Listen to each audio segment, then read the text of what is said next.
Hi, I'm Bob Tabor with www.learnvisualstudio.net, where I teach beginners the skills they need to get their first software development job building Windows and web apps at the world's best companies as quickly as possible. In this lesson, we're going to talk about the lifetime of object references and how the .NET runtime manages the memory that your objects will use. And we'll talk about constructors, which are special methods that fire when you create a new instance of a class, like we learned about previously. And finally, we'll talk about shared methods and properties. So let's do this. We're going to create a new project called Object Lifetime.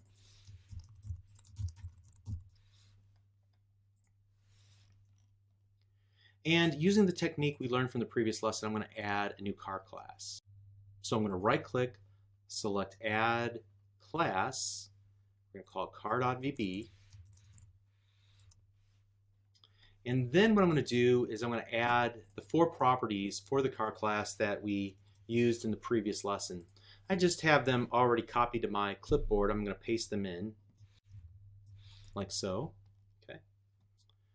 And now what we want to do is go to the module1.vb and create a new instance. So I'm going to go dim my car as new car. And first of all, let me ask what you think is happening whenever this line of code is executed. Well, the .NET framework has to go to work. It has to create a spot in the computer's memory that's large enough to hold a new instance of the car class. The computer's memory has addresses similar to the street address of your home, where it temporarily stores values during the lifetime of the variable, or in this case, the object. The .NET framework creates a place in memory large enough for the particular data type, in this case, the car class instance. It takes note of the address of where it put that information, where it put that new instance of the car class. And then it serves that address back to you, the programmer, so that you can get to that information in memory anytime you want to. So where does it give you the address? Well, that's what this variable that we create, in this case my car, but whatever we want to call that identifier, it simply holds an address, a reference to an instance of the car class in the computer's memory. So whenever you need to work with the instance of the car class, you just use my car, the my car identifier, and the .NET framework takes care of the rest. It gives you the illusion that you're working with the object, but really you're just holding onto a reference. You're working with a reference, okay? So an analogy that helps me understand references to objects in memory is the old bucket analogy that we've used before. So a reference is like a handle to the bucket. When you store an object in memory, .NET gives you, the developer, a handle to hold on to so that you can hold on to that bucket. If you let go of the handle, you'll no longer be able to access the bucket. The bucket will no longer be accessible. But why will it no longer be accessible? Well, the .NET Framework runtime cleans up memory every once in a while by counting references. If we're no longer holding onto a reference to that instance of the car class, then it will remove the data that's stored in that spot in memory.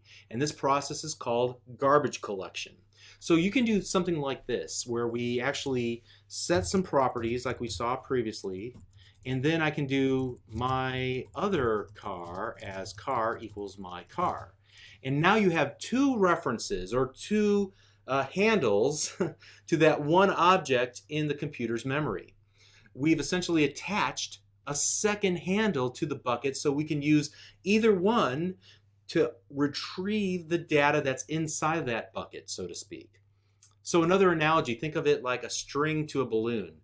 After you cut the last string that's holding onto the balloon, it floats off into space and you can't get to it anymore. Okay? Same thing is true with references to objects in the computer's memory. So as references go out of scope, in other words, the current thread of execution leaves the current code block, or those object references are set to nothing, then the number of references to the object in memory goes down to 0, known as the reference count. And at some indeterminate time in the future, the .NET Runtime's garbage collection feature will go around and remove those objects from memory and free them up for other applications to use or for your application to use. So they, in essence, empty the garbage buckets out, and that memory can be used for some other purpose. So in this case, what we'll do, just below this, is go my other car equals nothing, and then my car equals nothing, and then there's other code here, okay? And so at some point, the object reference will be removed. Since we have set these, we basically cut ties or removed the handles to this new car in the computer's memory by setting these handles equal to nothing, to null, all right? So when will this happen? When will that actual object be removed from the computer's memory now that we've called nothing on both of the handles? Well, it happens whenever the .NET Framework gets around to it. In some situations, this indeterminate period of time can pose a problem, especially when the object in memory is holding on to some system resource like the network or a file on the file system, or holding access to a connection to the database.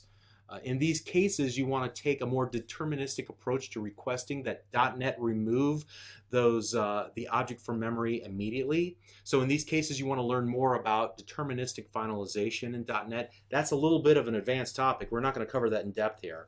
However, a quick search on the internet for deterministic finalization will provide plenty of discussion about what it is and the scenarios where it will actually be useful and where it's important.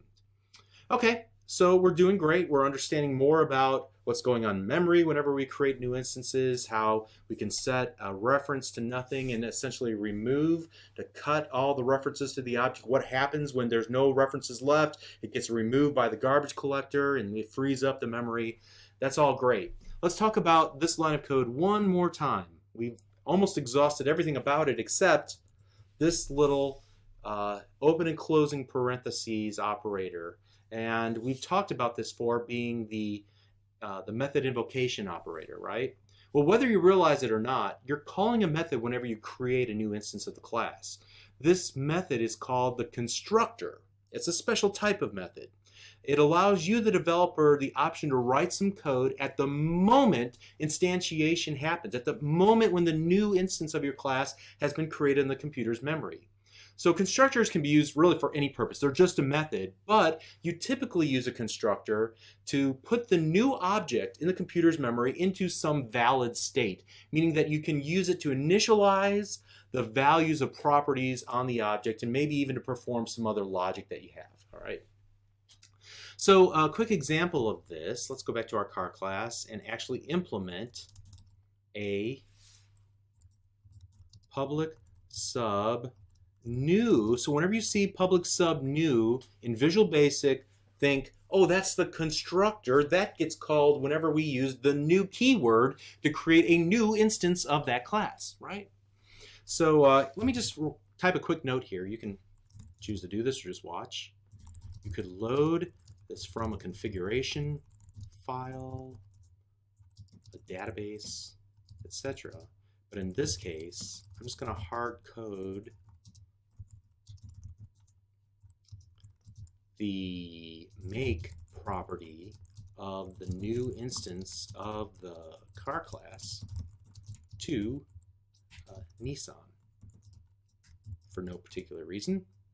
So me, again, I'm using the me keyword here to indicate this instance of the class, me.make equals the literal string Nissan.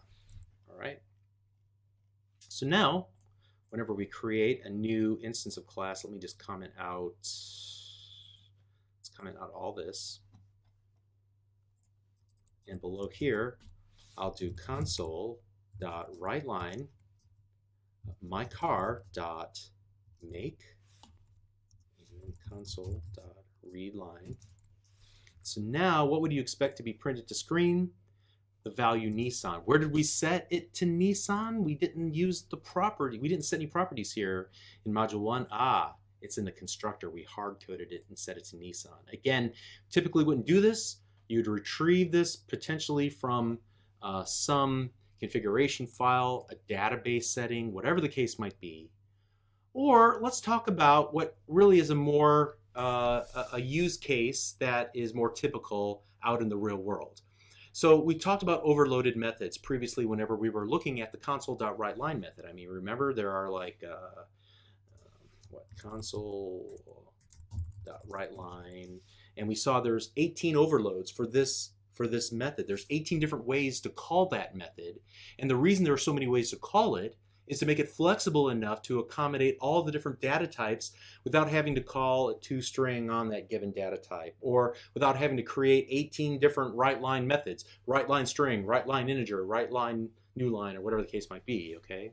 So the flexibility makes it more useful without changing the core purpose of that method and without having to memorize 18 different names that essentially do the same thing, write a line with any data type that you have available.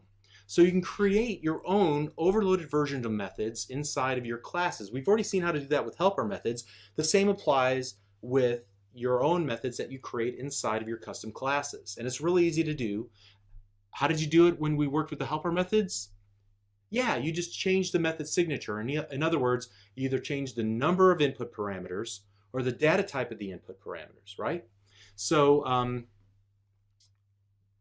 the method signature includes the name of the method, the return data type, as well as the number and the data types of the input parameters. And we'll just need to change those in order to create multiple versions of the same method. And what you can do is combine those techniques. The technique of overloaded methods with constructors, and you can create overloaded constructors. So let's do this. Let me get rid of that. And let's go back to our car class. And here we're going to create another public sub new. And this time we'll allow the user, the one who's creating new instances of the class, will allow them to pass in the default values that we want our new instance of the car class to be set at the point of instantiation. Here we go.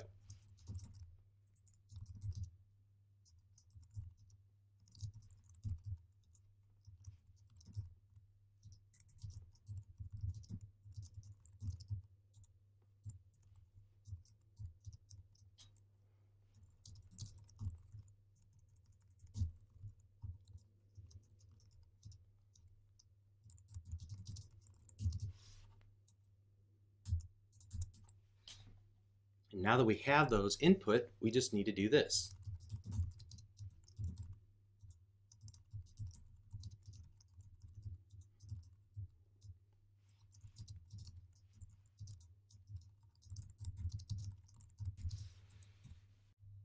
And so now whenever we attempt to create a new instance of car, IntelliSense, let's comment this out. So dim my car as new car, open the parentheses. Now it shows us that there are two overloaded versions of the constructor. There's a version that takes no parameters, input parameters, and then there's a version that takes 4 input parameters. And so I can use, again, just how we always do it, use the arrows on the keyboard to move between the two versions in IntelliSense. All right, so in this case, I will use the second overloaded constructor to put the new instance of this car class into a valid state. So we'll do something like this, forward. Notice how it highlights the property as we move through and set that given property.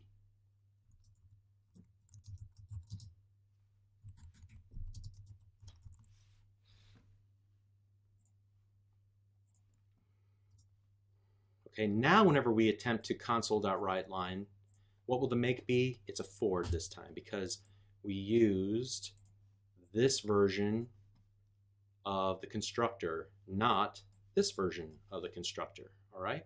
So what if we were to attempt to create yet a third version of this constructor and it had the exact same input parameters? Well, first of all, what's the point of that? And then secondly, the same rules apply to overloaded constructors that apply to all overloaded methods. When we attempt to compile our project, it will fail because the car class already defines a member called car with the same, defines a member called new with the same parameter types. So again, the method signature has to be different. We could create as many different overloaded versions of our constructor as we want, or any method for that matter, but we just have to make sure that they're different number of input parameters or different data types. All right, so what happens if I don't create a constructor in my class? So let's comment out both public sub new and public sub new, the second one. What happens when we go to create a new instance of the class? Well, first of all, you can see that that no longer works. Let's go back to this. And will this application run? Well, it ran. We didn't have anything in our make property. Basically, nothing happens.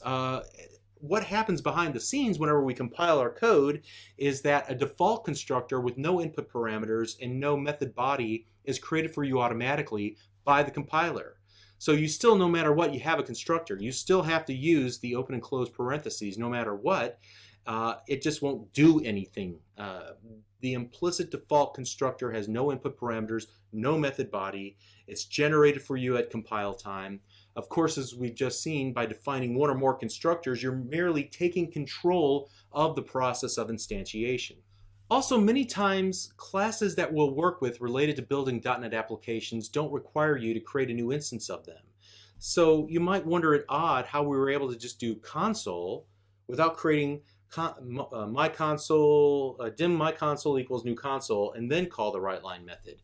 We've seen this in array.reverse back when we were looking at arrays, or date.now. How is it that we were able to call the now method of the date data type, or how were we able to call this format method of the string data type without creating an instance of those data types first? Well, they just kind of seem to pop out of nowhere and are available instantly for us to utilize them. How is that even possible? Well, it's only possible because when Microsoft created them, they defined certain methods as shared methods, or they define the entire class as a shared class. And you can create your own shared methods and classes as well.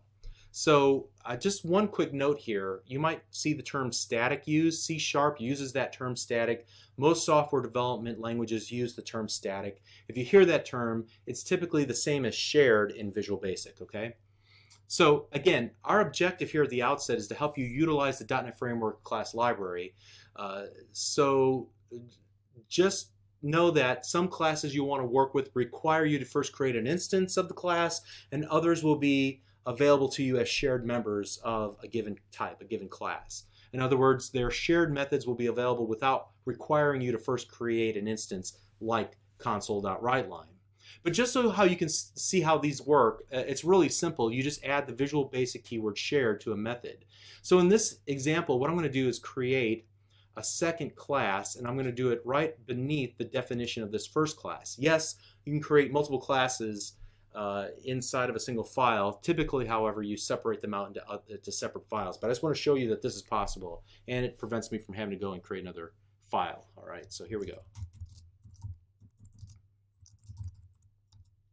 And in this particular case, I'm going to create a public sub add to inventory, and I'll say by val new car as car. And then inside of here, the body of the method goes here. But what I'll do is add the shared keyword to this method declaration. And now I can use this anywhere in code. So for example, I can go, let's see, do I have, yeah, my car. I'll go car lot dot, see it shows up, add to inventory. I didn't have to create an instance of car lot. And I was just able to get to the add to inventory and just pass in my car to satisfy it like so. And we're not really doing anything with it at this point, but you get the idea. We were able to access add to inventory by simply using the shared keyword. So it's pretty easy to create a shared method in Visual Basic. What's a bit more complicated is to understand why you might want to create your own shared methods on your classes, and that would require a longer discussion of design patterns, coding heuristics. The why behind it is a little bit more advanced. I just want you to know that for now that you can use the shared keyword, that you'll encounter shared methods whenever you work with the .NET Framework base class library, and you can pick up the rest later whenever you're designing your own code libraries. Okay, so in this lesson we talked about the lifetime of an object, including what happens when there are no more references to an object in memory, and how the .NET Framework runtime employs the garbage collection feature to remove those objects at some point during the execution of the application. We looked at constructors, and we looked at overloaded constructors to put the object in a valid state before we're ready to use it. We also talked about the shared keyword and how to use it to create essentially utility methods, right? That are available without having to create instances of classes. And we've seen those many times using the various utility methods in the .NET Framework class library, like console.writeLine, .readLine, and so forth. All right, we're not done with classes yet. We've got a lot more to say. So we'll see you in the next lesson. Thank you.